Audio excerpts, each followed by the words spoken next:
చెంగేశ్వర్పూర్లో అక్రమ కల్లు రవాణా కలకలం రేపింది. అక్రమంగా కల్లు తరలిస్తున్న వాహనాన్ని సర్పంచ్ ప్రవీణ్ గౌడ్ గ్రామస్తులు అడ్డుకున్నారు. ఈ క్రమంలో వాహనదారులు గ్రామస్తుల మధ్య తీవ్ర వాగ్వాదం జరిగింది. సర్పంచ్ను పక్కకు తోసి అక్రమార్కులు వాహనంతో అక్కడి నుంచి పారిపోయారు. 3 రోజులుగా ఈ వ్యవహారం నడుస్తున్న ఎక్సైజ్ అధికారులు పట్టించుకోవడం లేదని సర్పంచ్ ఆవేదన వ్యక్తం చేశారు. అక్రమార్కులతో కొంతమంది అధికారులు కుమ్మక్కై మద్దతిస్తున్నారని సర్పంచ్ ఆరోపించారు. కల్లు అక్రమ రవాణాపై తక్షణ చర్యలు తీసుకోకపోతే ఎక్సైజ్ కార్యాలయాన్ని ముట్టడిస్తామని గ్రామస్తులతో కలిపి హెచ్చరించారు. నేనేమంటా ఒక్కటే ఫోన్ 3 గంటలు వస్తా మేడం, ఒక్కటే ఫోన్ 3 గంటలు మాట్లాడతారా ఎవరైనా? 4 గంటలు కూడా వస్తాయి, 5 గంటలు కూడా వస్తాయి.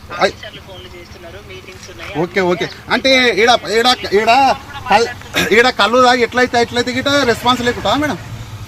రెస్పాండ్ లేకుండా ఏముండదు ప్రవీణ్ గౌడ్. ఏడుంది మేడం? ఒక ఎస్ఐ గారికి ఇట్లా ఇంటిమేషన్ ఇస్తే ఇంతవరకు లేడు.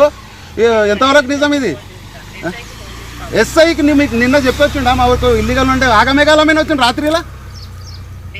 ఇప్పుడు పట్టపగలు చేస్తే గిట్ట వస్తలేరు ఎందుకు మేడం? ఇప్పుడు పంపిస్తానంటే ఇప్పుడు మా మీనేమో నిమిషాల మీద వస్తారు, ఇప్పుడు గంటల వ్యవధి అయితే గిట్ట వస్తలేరు. ఇప్పుడు అది ఇల్లీగల్ వాహనం బండి గుద్ది తీసుకొని పోయింది, ఫ్రాక్చర్ అయింది కాళ్ళు. ఇప్పుడు దీనికి ఎవరు బాధ్యత? ఎవరు? ఇప్పుడు యాక్సిడెంట్ ఇల్లీగల్ బండి తీసుకొచ్చి బండిని ఆపితే గిట్టి ఇంతవరకు రాలేరు మీరు సీజ్ చేయడానికి. వేరే కాల్ ఇంతకన్నా ఎమర్జెన్సీ కాలా?